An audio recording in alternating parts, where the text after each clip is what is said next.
what we know today, as we came to learn from Elissa, is learning and evolving and advancing, which is dynamically making the digital transformation processes improve our livelihood of businesses, such as the retail industry. Which is why today we have a quite interesting panel discussion planned for you on how digital marketing is reshaping the retail industry. We'll be talking about the changes, the trends that we should be keeping an eye on just to see how we could implement in our businesses. Having said that, I'd like to draw out a very important disclaimer. Our goal today is that whatever your role is in this industry, we hope that you get at least one idea or a fresh perspective or even a new strategy that you can take away home to your business and start implementing it. Because at the end of the day, we are here to help you level up your businesses and take it to the next level. Having said that, I'll take you throughout the format before I invite the panelists to the stage. Is that at the beginning, we'll be giving a few minutes for the panelists to introduce themselves. Then I'll kick off the conversation and try to ask questions so we could pull out the insights. And then it will be your time to ask your questions. So I will invite you ahead of time to keep an open mind, an active ear, and get your questions prepared. Having said that, I'm going to invite my panelists to the stage. Mr. Ali Abdulhadi, Stefania, please, Monash. A round of warm applause and excitement, please. Yes, thank you. Welcome. Please have a seat. I'll be sitting here, so the closer you are to me, the better. There you go.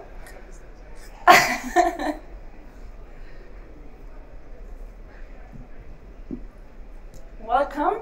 It's finally nice to see you in person, back to in-person events.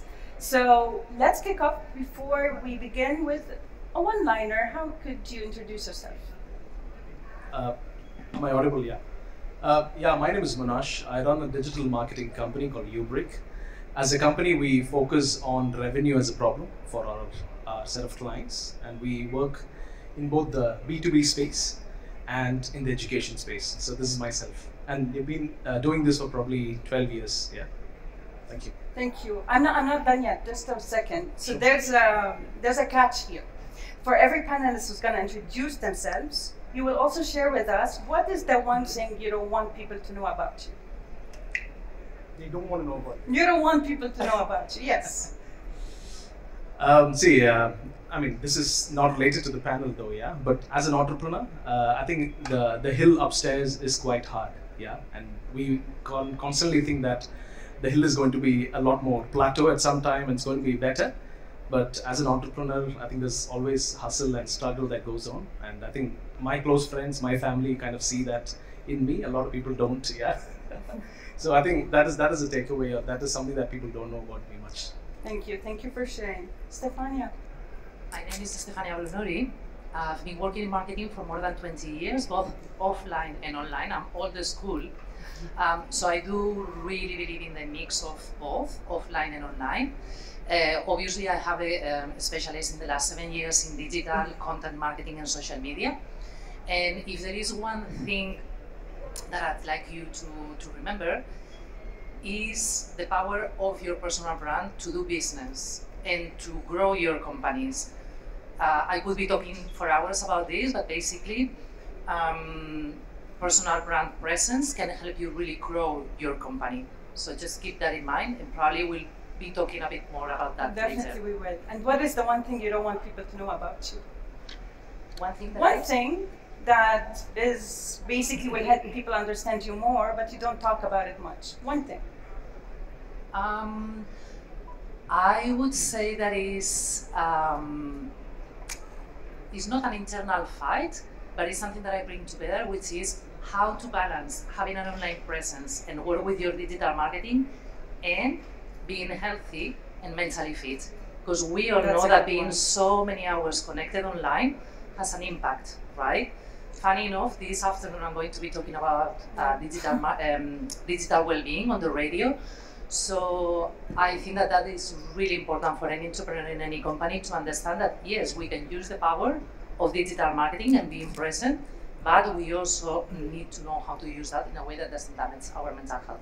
Thank you for highlighting that. Thank you. Ali, your turn. Thank you. My name is Ali Abdulhadi. I'm the marketing director at MakanE. I've built my career working on the agency side, where I've worked with multiple brands to kind of create their online presence, as well as work on performance marketing campaigns with them. With MakanE, it's a completely different, it's the opposite side of the spectrum, where what we do is we have an e-commerce builder, and we help SMEs build their online presence and be able to sell online. So we create e-commerce enabled websites and mobile apps. And yes, we have customers throughout the region, and our mission is not to just get customers selling online, but to grow online. So to grow their businesses and join the digital revolution. I'm really looking forward to learn more about that, but you're not going to run away from my question as well. So what is the one thing you don't want people to learn about you? I have a very bad snoring problem. Snoring problem? Is this the kind of response you were looking for? Thank you for sharing that. Stefania, I'm going to start with you. What are the biggest changes that we should be expecting in 2022 when it comes to digital marketing?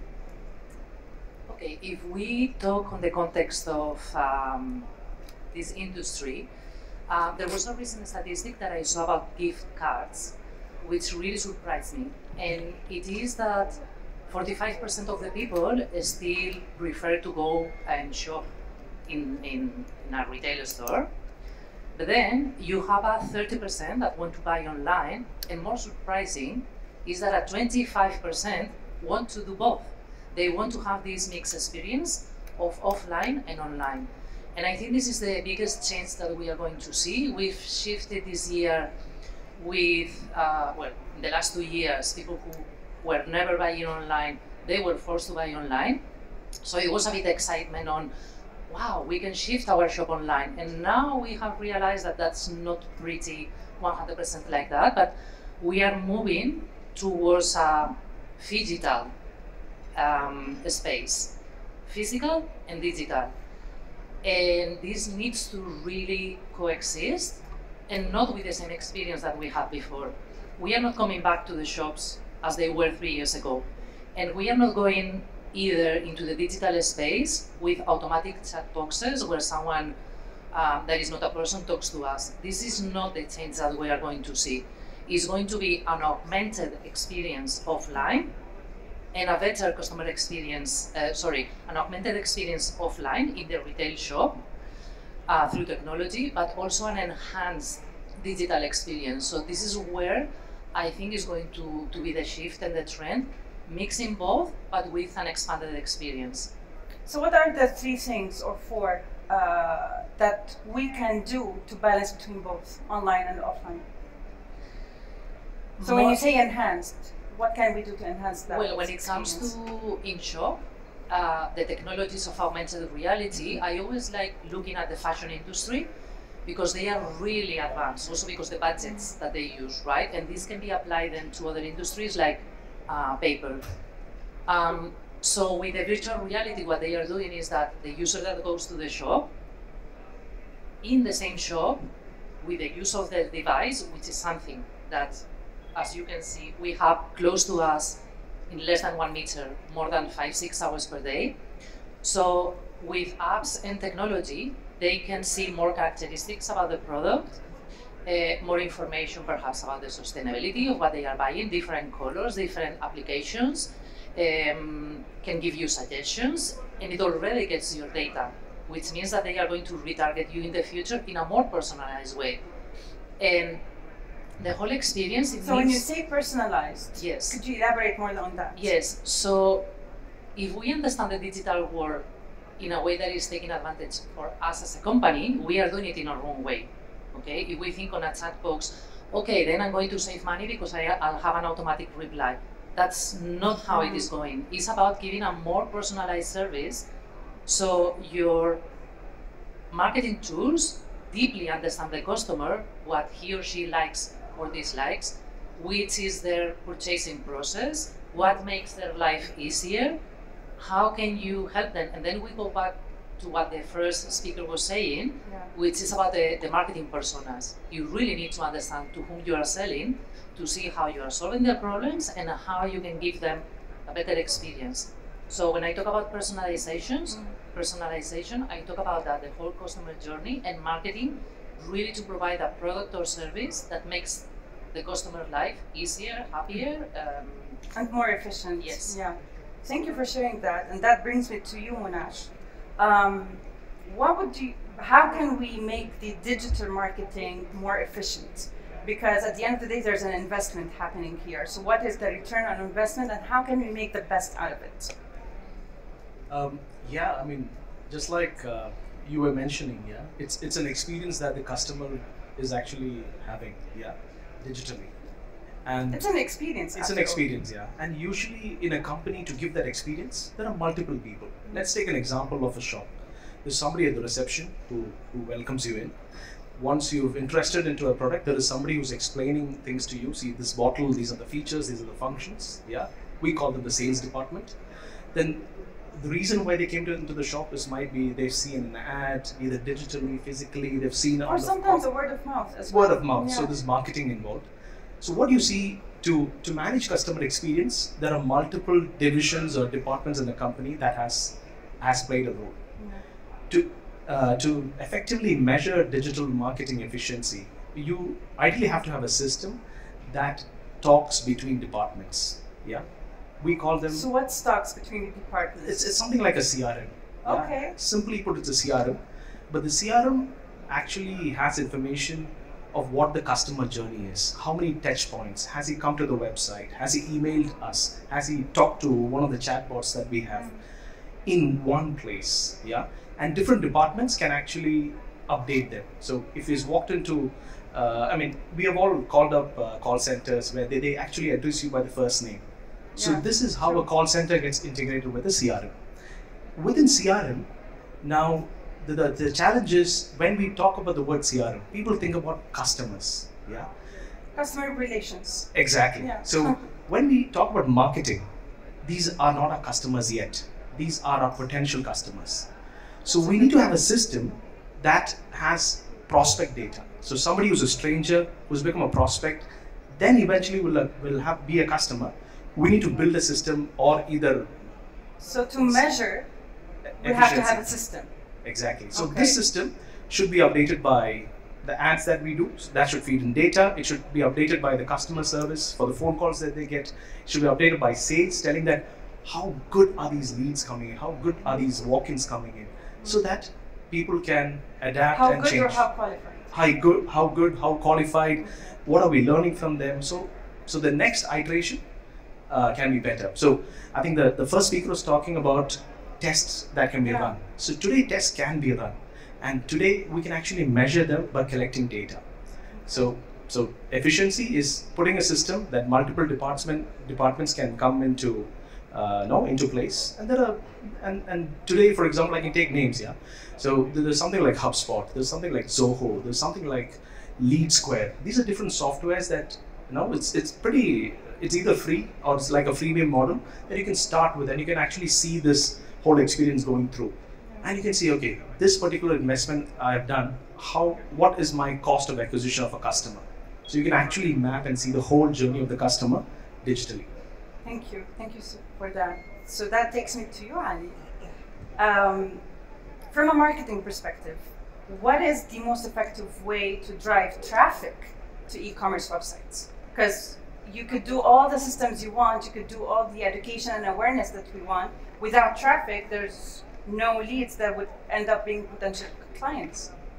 That's very true, and this might sound a bit counterintuitive, but there's all of these different channels. There's social media, and TikTok is big, but at the end of the day, I found that the most effective and most efficient way is actually looking at something that's a bit older, focusing on SEO. Because when you run campaigns and you do influencer outreach, you move the needle and you get a lot of traffic, and this traffic lasts about 24 hours and then dies down to zero. But once you have like a good SEO presence, you kind of have that ongoing regular traffic coming to your website.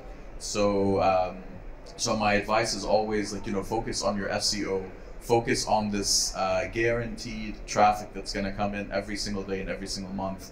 And I always suggest focusing on backlinks, because there's only so much you can do on your on-site SEO, where you can fix your headings, and you can do this, and you can do some of the technical stuff, and you can write blog content. But at the end of the day, the differentiating factor is the amount of backlinks you have. So if So you could can you get, give us an example? yes. So let's say so I live in Jordan. Jordan is a very small country with almost 30 banks in it. So at the end of the day, there's only so many results that are going to be on the first page of Google when you search, let's say, car loan or bank loan in Jordan. But so let's say half of these banks have perfect on-site SEO. Their websites are perfect. There's nothing wrong with them. So you have 15 banks, and let's say only 10 slots on the first page. How is Google going to decide which sites are going to be on top? So then they go into the off-site SEO, where they look at the backlinks. How many other websites have linked to this this bank? So let's say one of the banks has very good coverage on other websites from, let's say, Bloomberg and BBC and CNN. So this gives that website a lot of weight, and this weight is going to be that factor that gets you in that #1 slot, not at the bottom of the first page. So this is a bit of an extreme example. So let's say two brands Yes. went and done the SEO at the same time, same budget, same Yeah. everything. Which one comes first? Let's say there's two identical websites Yes. that sell the exact same products. How is Google going to decide which one's going to be above the other? Depending on how many quality links are on the internet driving to this website. So if website A has 1,000 links from very good quality websites, like let's say the CNNs and the Bloombergs, it's going to give it a huge edge over the one that doesn't have any links. So the amount of links that you have and the quality of those links is very important to make sure that you have ongoing traffic, as well as a good ranking on search engines. Interesting. That's an interesting point. So Stefania, do you think social media ads are still efficient and needed these days? They are needed, and as you were saying, picking up from the SEO talk, you need to have two things in parallel, which are ongoing campaigns and then organic as well. What is happening with the ads is that our audience, the potential clients, are becoming wiser and wiser. So the ads that we used to do 2 years ago, or even 1 year or 3 months ago, are not working anymore. Everybody is able to spot an ad. So we are moving as well to ads that need to be more relatable and not looking like an ad. An ad, yes. Yeah. So yes, they work, but there is a saturation. Just keep in mind that. So how can someone stand out? Sorry? How can someone stand out when I want to do a social media ad and not make people think that I'm selling you in a direct way? How can I do that? Okay, think that daily there are more than 6 billion pieces of content created worldwide. 6 billion, which means that we are overly saturated. Yeah. How you can stand out is not only with the ad. It needs to be a balance between what you see in an ad and what you see on your feed, for example, on social media. And don't think that probably with an ad you are going to capture the attention of getting a lead immediately, but maybe you will need to retarget. Obviously, any type of lead magnet is always quite yummy in the context of digital marketing. Video is way more powerful than a static image. But again, you need to go to the narrative that is more emotional. And more of storytelling? Absolutely, 100%. And it needs to be more relatable to the clients. Of course, the more you personalize, and we go back to what we were saying before, the more personalized it is, the more I'm going to feel related to that ad. And the more you know your marketing persona, and in an ideal world, if you could have and a specific ad for every type of persona that you have, that would be the perfect thing. Yeah, yeah. Monash, I see you nodding your head all the time, so I want to hear about your opinion on that, and then I'll ask you my question. Because you're nodding, I want to know what you're thinking. No, see, I mean, we have a different approach to personas, yeah? I mean, the more we understand personas, it's very good. I think the level of specialization we get into the B2B industry, as marketing, we always have a challenge understanding personas. And it's very hard to go and talk to customers and find out what people do. Yeah. Is it hard because you don't have the tools, or you don't have the time, or you don't have the knowledge? We don't have that access. Yeah. Okay. Yeah. So in a big organization, especially B2B, there would be probably 20 salespeople and one marketing person for it. That's kind of the ratio you have. Yeah. Okay. And people who are in marketing do have a challenge to have daily conversation with customers. Yeah. So how we hack the process is we do workshops where we put in customer facing people in a room. That is your sales people, your pre-sales people, and customer service people. We do a workshop to understand through them what are the buyer personas. Yeah. And we've seen a company not having more than 3 personas, especially B2B. Yeah. And this is where the more we understand the buyer or the potential buyer, and what are their goals, what are their aspirations, what gets them going, it really works in social. Yeah. So very, very naturally. So we for example, for a company, you have a procurement department, you have another department, you have a design department. As a salesperson, the moment I meet procurement, I would talk about how efficient my rates are, how efficient my logistics is, how soon I can give. But the same sales guy, when he goes and talks to the design department, he talks about how efficient his machine is. He knows what to say to get people ticking or understanding your product. Yeah. And who trains them? The job trains them. Because of the hundreds and thousands of conversations that they have every day, the sales guy understands, okay, when I meet a procurement department, I don't have to talk about specification of my product. I need to talk about how cost effective my product is. Interesting. And okay. Once you get this insight from the salesperson, you can actually we can actually start targeting ads for the design department, talking about only design and specification and efficiency. Build on it. And build on it. And they would come and then interact with the brand, download something like a lead magnet, things like that. And the procurement department, you just talk about how cost effective we are and how much stock that we hold, so that is what leads to the procurement guy's promotion. The efficient design leads to the design guy's promotion. So as long as we understand what his success is, it's very easy for us to market to that person and be more efficient. If I can add to that, even on a channel level, I remember watching this webinar from Facebook, and they were saying how you can promote the same product in different ways across Facebook and Instagram. So from their perspective, they said that Facebook is more informational and obviously Instagram is more visual. So they gave the example of these hair clinics that do something that really touched the nerve, hair implants. So they said, let's say this hair clinic is posting content on Facebook. They're going to be more descriptive. They're going to say this is the process and this is how long it takes to recover and this is what you need to do. And it's very text heavy. But the same company on Instagram would show before and after pictures.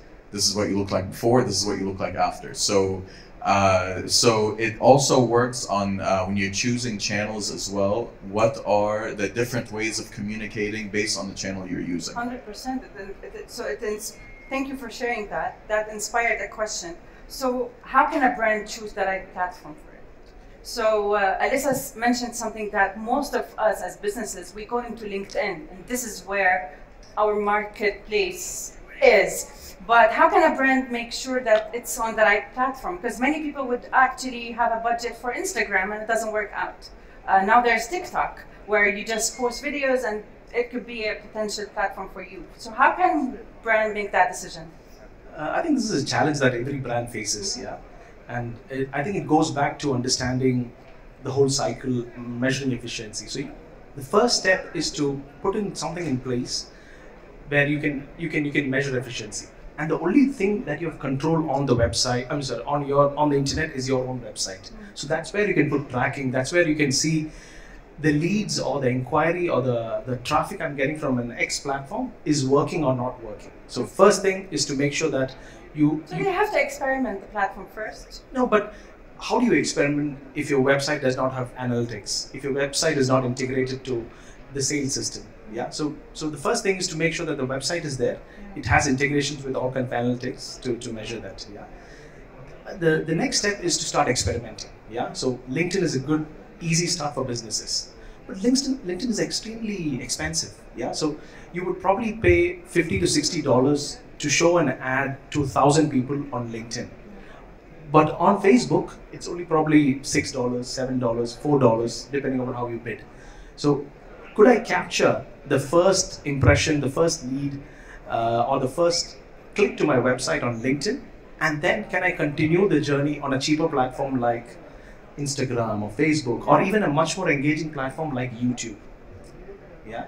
So YouTube is on the rise now. Oh man, I mean, because of, there's a simple rule called 7-11-4. Yeah, a research by Google, where when a company or when a person wants to buy from another company, he has to spend 7 hours with the brand. Yeah, on 11 different touch points and on 4 different platforms.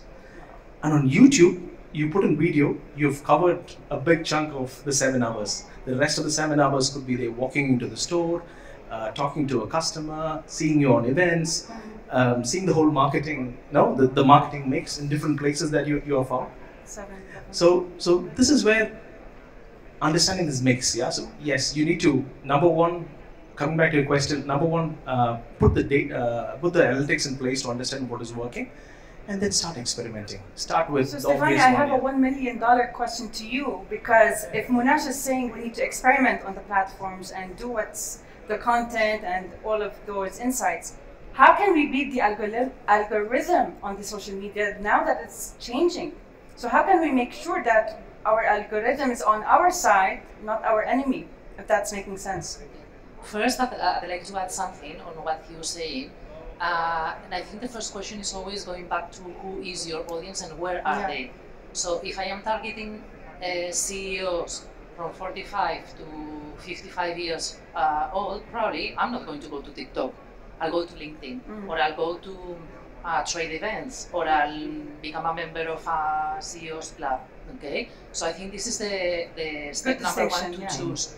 Then you can be strategically in some other platforms, because you want to have that visibility, or that can open some other type of leads. But by tracking, as he was saying, you will narrow down really where your leads come from. And back to your question regarding the algorithms, a skill that any marketer needs to have is market empathy. And I love that. Yes, and really understanding the analytics, not only to understand the algorithms, but to predict where it is going to be. We've seen a rise on video, and we've seen, for example, Instagram shifting towards video, shorter videos, reels, like TikTok, okay? So, and now Facebook introduced reels. Yes, we don't need Instagram to tell us that they are going to favor that. We already know, if we have that market empathy, that marketer empathy, you know that this is where they are going to push their content towards. So how to be the algorithm? Of course, being updated, working with artificial intelligence, doing your analytics so you can spot the trends, and having that ear of really grasping where it is moving towards, because of course Instagram is going to change it sometimes in 3 days. What was working last week is not working anymore, and the only way to follow that is your analytics, the technology, artificial intelligence. But take another step, which is listen. So you can spot the trend and understand, like Instagram was a person, which is the personality. What can you predict that is going to be the next move from Instagram or any of the other platforms? Thank you for that. So that's basically more into personalizing things and to on the humanitarian side. Ali, you spoke yesterday in your presentation about influencers. I'm someone who feels a bit skeptical about influencers, especially when they are just promoting, let's say, a product that because they got paid for it. How authentic and what is the best strategy to work with influencers and actually get a good benefit out of it? Influencers are very tricky because, especially for me, I have to kind of have a split between my personal preference and my professional preference. Yeah. Personally, I 100% agree with you. But when it comes to the impact that they have, there are a lot of cases where they do make a lot of impact, and we work with influencers to promote MakanE as well as our merchants that we work with. Unfortunately, a lot of times they're a bit unpredictable in terms of the results. Sometimes you get amazing results, and sometimes they're a bit underwhelming. So, so there's three things that we mostly look at when choosing influencers. We look at their community, their credibility, and their content. So the community is the number of followers that they have, and obviously, like once you look into the analytics, you want to make sure that they're real and in the cities and the demographics that you want to target. The credibility is something that's obviously very important. Like you want to make sure that you're not working with influencers that just do nothing but ads, and you're just an ad between all other ads. And you want to make sure there's that connection between your brand and this person. So, so like let's say the values has to be aligned at some point. Of course. There has to sometimes you can make a case. So like let's say if there's let's say if there's a stationery company that's promoting specific pens, you can work with a chef that works in the food industry, but make sure that the content is overlapping and related. So which is the third part, which is content. So a lot of times what we end up doing is we might work with a influencer that doesn't have that community with like hundreds of thousands and millions of followers, but they have really good content. So what we would do is we would have them prepare their high quality content, and then we would actually pay them more, and or actually we would take access to their account and we would promote their content. So this way you get the best of both worlds, where you get very good content, you get that credibility and that alignment between the influencer and the brand, and you can achieve this level of community through advertising.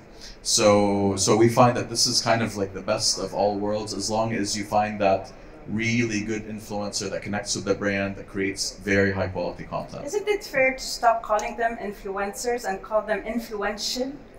Yes. That you know what, it's not just to point it out, but because I feel that influencers is becoming a buzzword, and it's becoming also giving people the wrong impression that influencers here and influencer there. But basically what you're doing, what you just mentioned, the credibility, the visibility, the values, the insights, all of that is influential. No? Yes, I've always had an issue with the term itself, because there's this guy that we work with in Riyadh. He is, by the standard definition, he is an influencer among the sector that he works in, but he doesn't have like these hundreds of thousands of followers. So like I think we've really abused the word influencer, and it doesn't mean what it means. You know, just because you have and because, like, you know, a lot of times you see these influencers, their followers kind of like, they follow them out of not spite, but like they follow them because like maybe it's just like they want to make fun of them. On why are we following certain people? Right? Exactly, because like sometimes it's kind of like a car accident. Like you can't help but to watch. Monash, you're also nodding. So what? Yes, do you have any insights on that? No, I think with influencers, I think the work we have done is very limited. Yeah. Again, I think because of the nature of the industry that we are in. But I think this is where the attention is going to.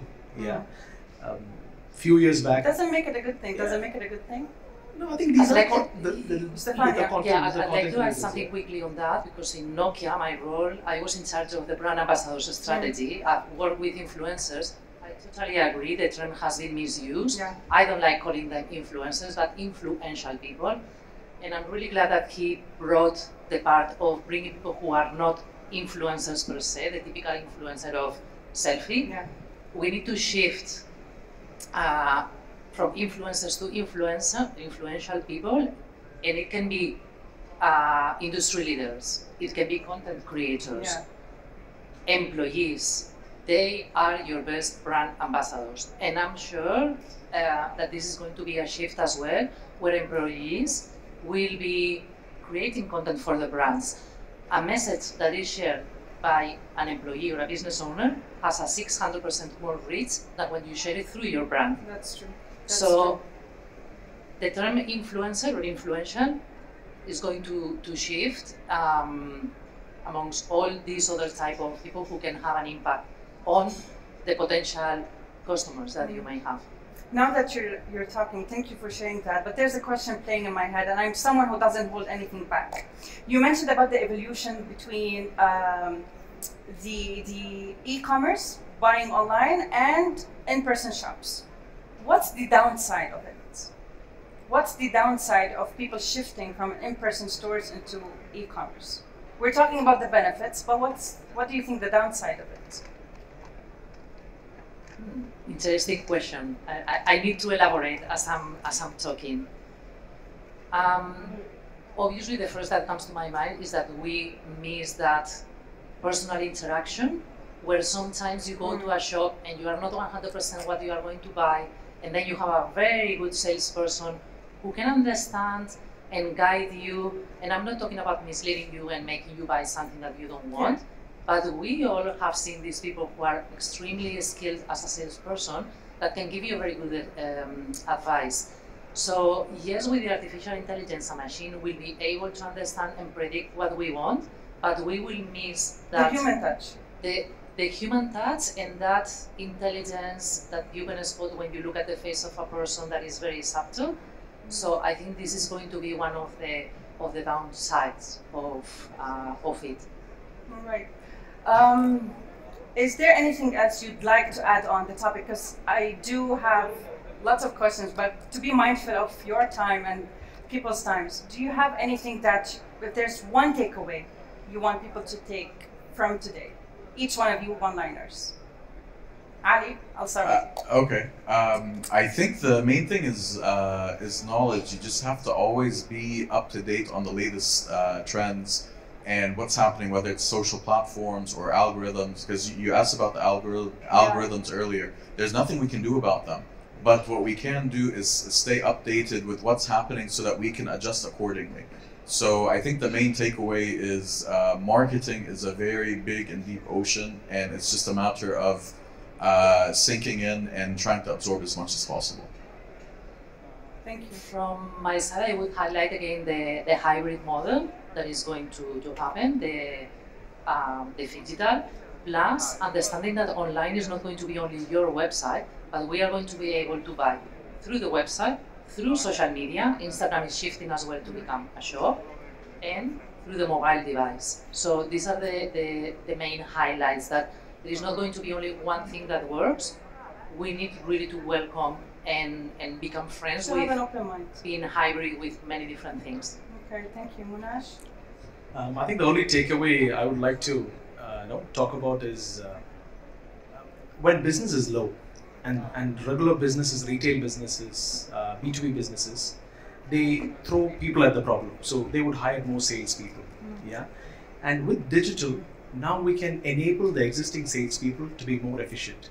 So people talk about bad workers blame their tools. Yeah, so this is some very wise man who's saving money in the short term. Yeah, so if you enable the existing sales force with giving them really powerful leads or inquiries or those brand presence that you can build online, they can sell much faster. They can sell much quicker. They can impact a lot more people's lives much easier than hiring 2 extra salespeople and giving them the same old tools like cold calling, again and again, walking, opening doors and stuff like that. It becomes easy for them. So I think explore the idea. Yeah, it is never late to join the bandwagon. So if I were to just combine what you all said, have an open mind, educate yourself on what works for you and what doesn't work for you, and experiment and take actions accordingly.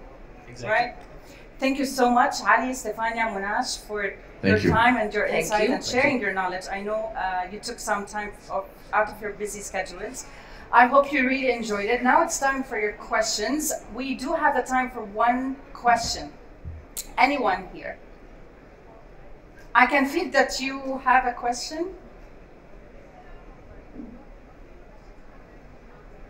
Oh, okay. So what is the one insight you got from today's discussion?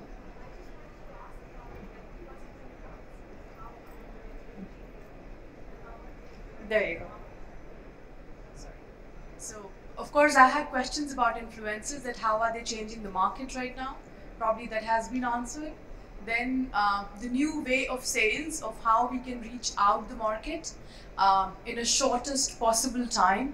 So maybe some insights on it. I believe we have discussed a lot about it, but still, how a company or salespeople can reach the market in shortest possible time using the digital technology or digital platforms available with us. So what is your suggestion on it? I think you can look at the problem in two ways. Yeah, there is something called in-market and out-of-market. So in-market are people who are looking for solutions now. That's where wherever people search for things like Google, like Ali was telling about SEO, Google AdWords or Quora ads, all these things where people actually express an interest of looking for information, you can actually advertise there, you can actually produce content there, you can be present there. So this is the short-term place. The problem with this place in market is he will also be going to your competition and also filling up forms and getting inquiries. So price is a big factor there. Yeah. Then you have your out of market. So this is where a little bit of long-term, investing in events, investing in really good content that solves people's pain, working with influencers or working with so-called content creators who can push the word across will really help. So to answer your question, if you're short-term, if you have salespeople and you want to make them efficient, look at in-market strategies. So people in market is basically people who are looking for your products and services now. And search and any platform where you think that people will actually go for reading information, they would search and do where the intent is, they have an intention, yeah. So the intent is very visible, be active in those platforms and you'll get your immediate adrenaline or the immediate rush. But it's not long term, it has its consequences like the price war, yeah. Yes. Thank you. Thank you so much. A round of applause for the panelists. Thank you. Thank you so much. Thank you.